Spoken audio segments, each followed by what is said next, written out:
Pentose के बारे में हम लोग स्टडी करेंगे कि पेंटोज क्या है। पेंटोज, देखो पेंटोज एक प्रकार का शुगर है जो 5 कार्बन से बना हुआ है। ये सिंपल मोनोसेक्राइड है, अर्थात 5 कार्बन से बने मोनोसेक्राइड को, 5 कार्बन से बने शुगर को पेंटोज कहते हैं। 5 कार्बन से बने शुगर को, 5 कार्बन से बने शुगर या मोनोसेक्राइड, मोनोसेक्राइड को पेंटोज कहते हैं। पेंटोज कहते हैं, 5 कार्बन से बने मोनोसेक्राइड को पेंटोज कहते हैं। 5 कार्बन से बने मोनोसेक्राइड को क्या कहते हैं? पेंटोज। अब पेंटोज में क्या होता है कि 5 कार्बन कंपाउंड पाया जाता है। इसका सामान्य सूत्र CnH2nOn होगा। तो अगर n का मान 5 पुट करेंगे तो C5H10O5 होगा, C5H10O5।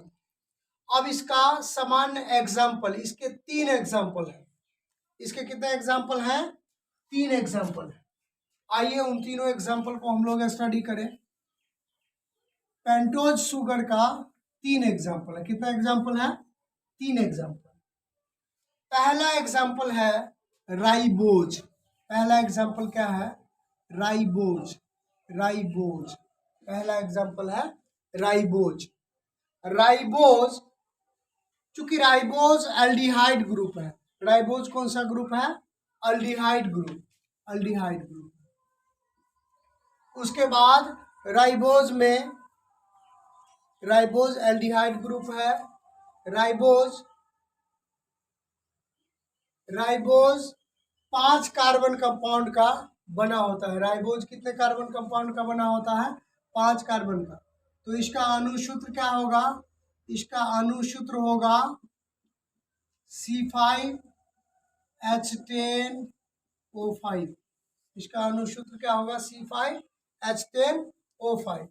तो इसका संरचना सूत्र हम लोग बनाएंगे। इसका संरचना सूत्र बनाएंगे। संरचना सूत्र बराबर व्हाट? अब इसके संरचना सूत्र को हम लोग बनाते हैं।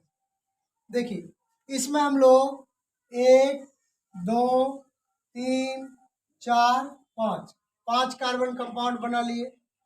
अब एल्डिहाइड ग्रुप कहाँ जोड़ना है? मुंडी पे जोड़ना है। तो एल्डिहाइड ग्रुप हमने मुंडी पे जोड़ लिया।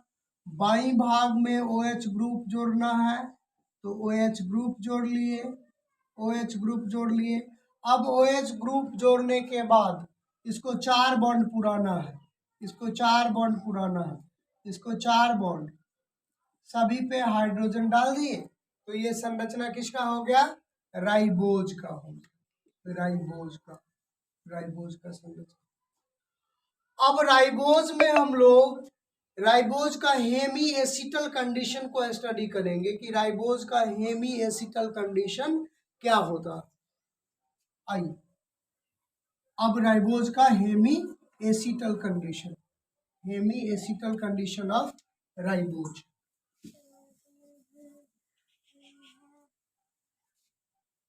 देखिए, राइबोज को हमने अभी जस्ट ऐसे एडिट किया था। 1 carbon, 2 carbon, 3 carbon, 4 carbon, 5 carbon. हम मुंडी पे CHO ग्रुप लगाए थे, तो CHO ग्रुप को हम ऐसे भी लिख सकते हैं, ऐसे भी लिख सकते हैं। यहाँ पे OH ग्रुप होगा, यहाँ पे OH ग्रुप होगा, यहाँ पे OH ग्रुप होगा, यहाँ पे OH ग्रुप, यहाँ पे H, यहाँ पे H, यहाँ पे H, यहाँ पे H। क्योंकि कार्बन को 4 बॉन्ड पुराना है। अब ध्यान दीजिए, अब हम लोग को करना क्या है? ये हो गया आपका राइबोज। लेकिन राइबोज में हम लोग हेमी एसिटल कंडीशन बनाएंगे। कौन सा कंडीशन बनाएंगे? Hemiacetal condition. तो हेमी एसिटल कंडीशन बनाते हैं हम लोग, तो इसमें हम लोग क्या करते हैं, जैसे आपको बताएंगे कि राइबोज, तो राइबोज के पास कितना बेटा है, 1 2 3 4 5। अब ये चौथे नंबर का बेटा जो है ये बदमाशी करता है, ये अपने ऑक्सीजन को एक नंबर के पास भेजना चाहता है, तो ये चलिए भेज देते हैं। अब इसके ऑक्सीजन कहाँ पे आ गए, तो इसके ऑक्सीजन आ गए एक नंबर के पास, ये ज्वाइन कर लिया। अब ये ऑक्सीजन बेचारा खाली पड़ गया और यहाँ पर जो हाइड्रोजन था वो हाइड्रोजन भी खाली हो गया, इसलिए ये हाइड्रोजन फिर से यहाँ पे आ जाता है और इसके साथ अटैच हो जाता है। अर्थात ऐसे कंडीशन को हम लोग हेमी एसिटल कंडीशन कहते हैं। ऐसे कंडीशन को क्या बोलते हैं, hemiacetal condition, acetal, hemiacetal of ribose.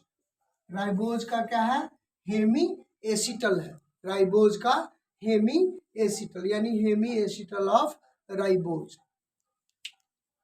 Hemiacetal of